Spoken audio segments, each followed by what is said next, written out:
여러분 안녕하십니까. 대인어김입니다. 오늘 손님 한 분 모셨는데요. 이주천 교수님 모셨습니다. 역사학자시죠. 자, 교수님 자기소개 좀 해주세요. 예, 반갑습니다. 이주천입니다. 저는 고려대학교 사학과를 졸업을 하고요. 원광대학교에서 역시 그 사학과 교수로 31년 동안 재직을 했습니다. 그리고 자, 오늘 제목은 건국전쟁과 좌파 역사학자가 대한민국의 역사를 왜곡한 걸 말씀해 주신다는데 이 사람이 누구죠? 강만기 교수님이신데 제 은사입니다.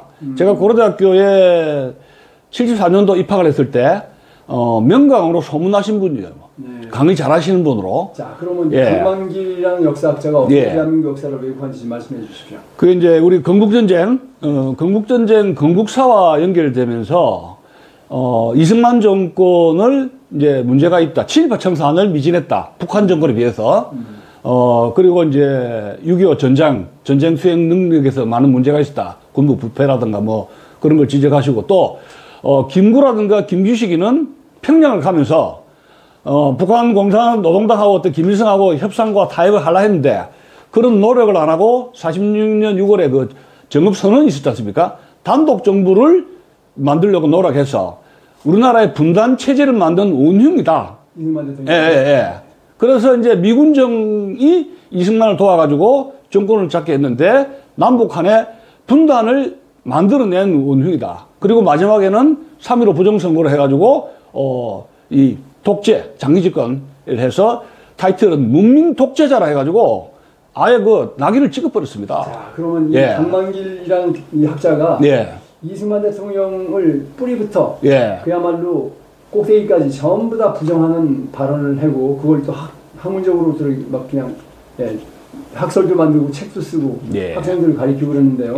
그 타이틀 하나하나 제목을 적어오셨죠? 그 타이틀 하나하나 뭐가 틀렸다는 걸 교수님이 지적해 주시겠습니다. 그러니까 이제 48년 4월 달에 김구하고 김규식이가 정시백에 꼬여가지고 평양을 갔지 않습니까? 근데 거기서 완전히 들러리가 됐어요. 아무것도 없이 빈손으로 왔단 말이에요. 뭐 미군 철수하라고 요구도 하고. 주장을 하나도 못하고. 그래 왔는데 강만길 교수는 이 사람들이 역사적으로 실패했지만 역사적으로 후일의 위대한 작품으로 노력을 했다고 평가를 할 것이다. 그러나 이승만은 단독 정부를 하려고 분단 체제를 했다. 분단 정부를 단정 수립을 노력을 했다.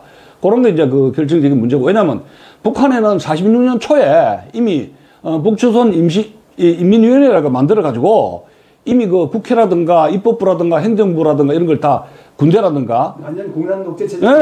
미군정 북한 소련 군정의 그 백업 아래 국가 형성을 분단 체제를 더 빨리 만들었어요.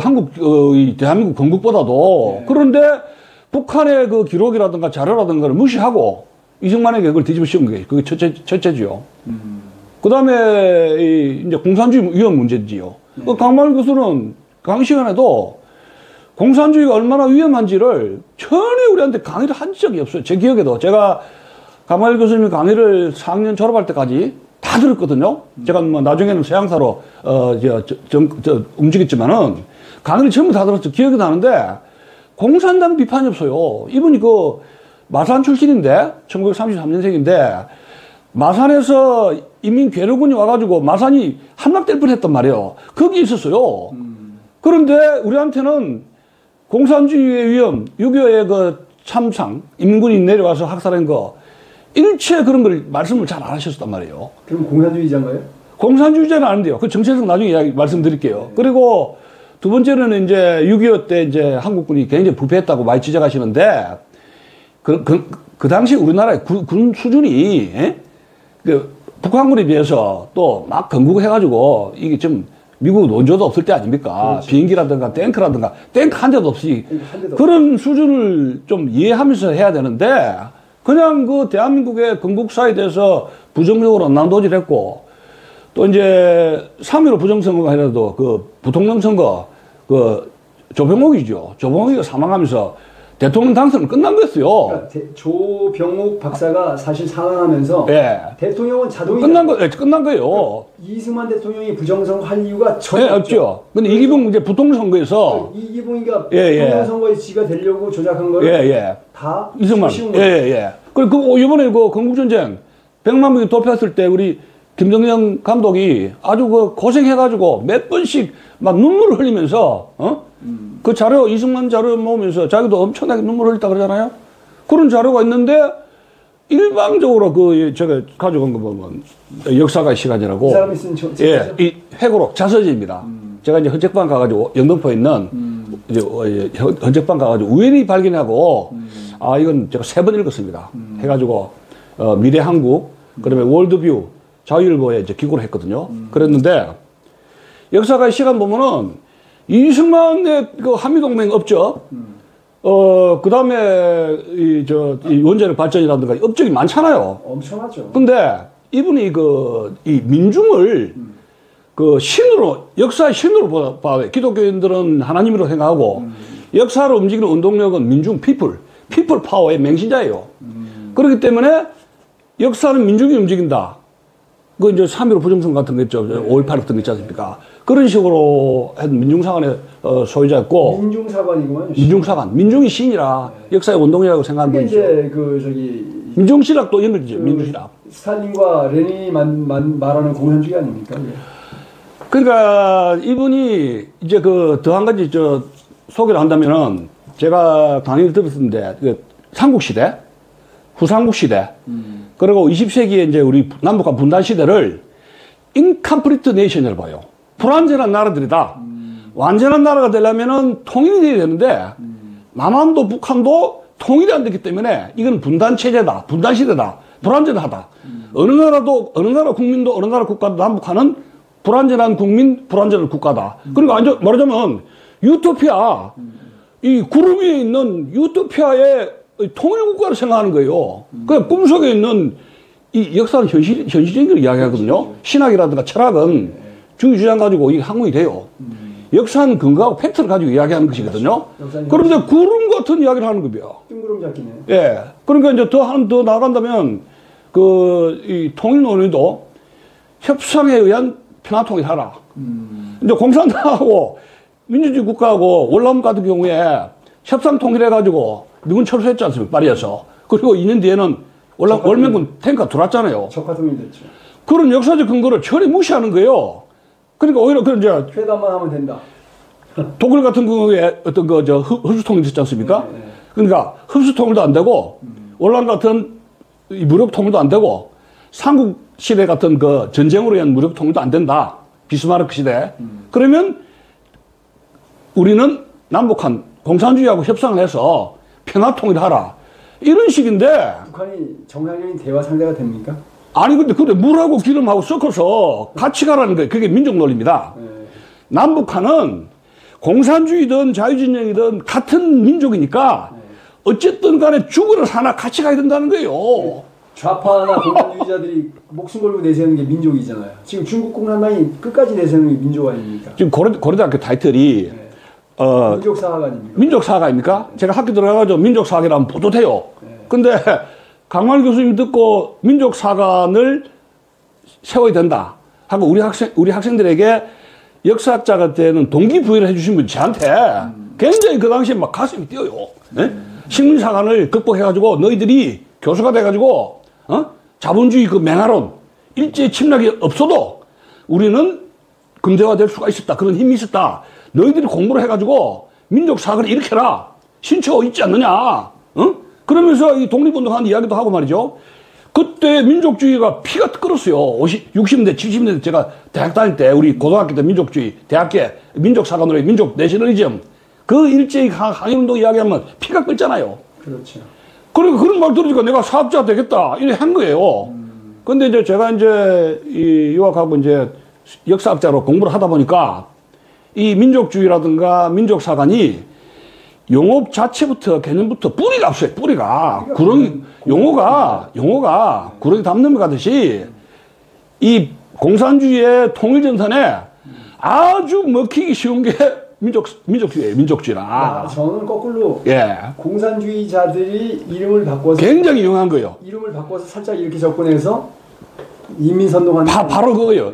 레닌하고 스탈린이 그 민족 이론이 있거든요. 그거 보면 제3세계 들어가서 이용을 해서 이 독립운동을 유나이티드 프론트를 해가지고 이용을 해서 그 지침이 나와 있어요. 벌써 민족주의 이용하라고. 강만길 같은 자들은 바로 그런 자가 아니냐 이거죠. 아니 그래서 공산주의자 아니냐 이거죠. 이분이 70년대에 일본에 자주 갔거든요. 80년대하고 꼭 조총련 인사하고 접촉을 해요. 그러니까 뭐 간첩이지 뭐. 그래가지고 조총련에서 강연회를 통일 강연회를 하라면은 절대로 리젝션이 안 해요.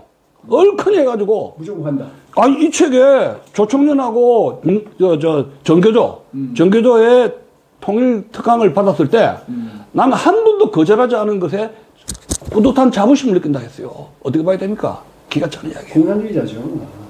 그러니까 이제 사실상 그냥 겉으로는 민족사학자지만 예. 사실상 이 북한이 주도하는 적화 통일을 달성하기 위해서 위장된 그러니까 사학자 아니냐 이제 사회주의 문제인데 60년대 70년대까지는 항일운동에서 공산주의자와 사회주의자의 항일운동가를 연구를 깊이 하고 이 업적을 안 떼어줬어요. 역사학자들이. 공산주의가 금기사항 아닙니까? 근데 이제 강 교수님은 노골적으로 학생들에게 항일운동한 일제시대에 항일운동한 사회주의자, 공산주의자의 업적도 인정해야 된다. 그렇게 하면서 나중에는 어떻게 했냐면은 김일성의 항일운동 인정해야 된다 해가지고 발칵 뒤집어졌잖아요. 그러다가 이제 반발이 오니까. 그러니까 이 사람은 대놓고 공산주의는 얘기 못하죠. 일본을 근거로 해서 항일을 했으니까 공산주의자 인정하자. 그러면서 공산주의자를 전격적으로 인정하자. 이렇게 되는 거예요. 그러면서 90년대에 하면서 학자들 많이 키웠어요. 50몇 명을 자기 석박사로 제자를 해왔거든요. 근데 그 제자들에게 굉장히 기마이가 좋아요. 자기가 책, 저서 그런 거 거의 다 갖다 줍니다. 그러니까 그 장학금 또 이제 선상 같은 거 팔아가지고 강만일 장학금 만들었어요. 그러니까 이제 석박사 이 제자들은 완전히 강만일 교수의 인품에 미쳐버려요. 신이 되는 거야, 신이. 아이고, 신이 되죠. 그래가지고 엄청난 제자를 키웠는데 제가 여기서 말씀드리고 싶은 거는 방향이 잘못됐다는 거예요. 방향이 참 훌륭하신 분인데 그게 참 안타깝죠. 제가 참 존경했던 스승이에요. 훌륭하진 않은 것 같아요. 아니 그 인품이 이제 제자들한테 주는 거는 그런 거라 그야말로 뭐 겉으로는 되게 좋은 척하면서 결국 공산주의자 키운 거 아니겠습니까? 아니 그래서 그러면 이 마지막 질문으로요. 이 강만길이라는 자하고 이영희라는 자와 이영희 그 백낙천 그 차이점만 설명 좀 해주십시오. 그거는 이제 전공 분야죠. 전공. 그러니까 그 얘기를 쉽게 일반인들이 알아듣게 역사 모르는 사람. 그러니까 이 두 분 이영희 교수하고 이영희 교수는 그 정치학 쪽이고 이 백낙천 교수는 영문학 쪽이거든요. 잡지 영문학 쪽이고 강 교수님은 역사학 쪽이니까 한마디로 말해서 셋 다 공산주의자 아닙니까? 셋 다 중에서 저는 강만 교수님 책임이 크다고 봐요. 왜냐? 지금 노무현 대통령 취임했을 때 기회주의자가 뭐 설치고 승리하고 그런 정의가 이제 뭉개진 그런 시대는 없어야 된다, 청산해야 된다 이렇게 첩보청산 이야기했거든요. 그런 이야기며 그다음에 이제 4.3 때 추념사 문재인 대통령의 제주도가 4.3 추념사도 제주도로 4.3이 민중항쟁으로 해가지고 합리화시켰거든요. 그들이 못다한 꿈에 이 통일국가를 만들려 했는데 그런 이상이 뭉개졌다. 그것이 강의 시간에 이 강 교수님의 교재에서 그 역사인식 그대로예요. 친일파 청산이 안 됐기 때문에 대한민국은 불의가 설치는 그런 나라 기회주의자가 되었다는 거 똑같아요. 결국 제가 볼 때는 대한민국이 중국 때문에 분단이 됐는데 이 사람은 일본에다 뒤집어 씌우는 거예요. 완전히 일본이라면 왜냐하면 1933년생입니다. 그러니까 한국말, 한국의 성명, 그 다음에 이제 한국 역사, 그거를 못 배우고 한 것에 한이 맺혀버린 거예요. 근데 그것만 이해를 하는데 그런 항일 운동을 해야 된다는 것이 죽을 때까지 계속된다는 거예요. 왜냐하면 시간이 가면서 사람이 바뀌는 거 아닙니까? 그렇죠. 예? 한일국이 정상화라든가 이 물질적으로 풍요화가 되어 근대화가 되면은 또 저기 일본에서 북한으로 가면은 뭔가 이게 변화가 되잖아요. 역사라는 게 지구공처럼 동글동글한데 이 복잡한 겁니다. 역사라는 게 이 사람처럼 복잡한 건데 이제 죽을 때까지 항일해요. 네, 이천 교수님은 이 강만길, 그다음에 이영희, 그다음 또 누구지 한 사람? 백낙청. 그게 세 사람 중에서 예. 이 사람 누굽니까 이 사람?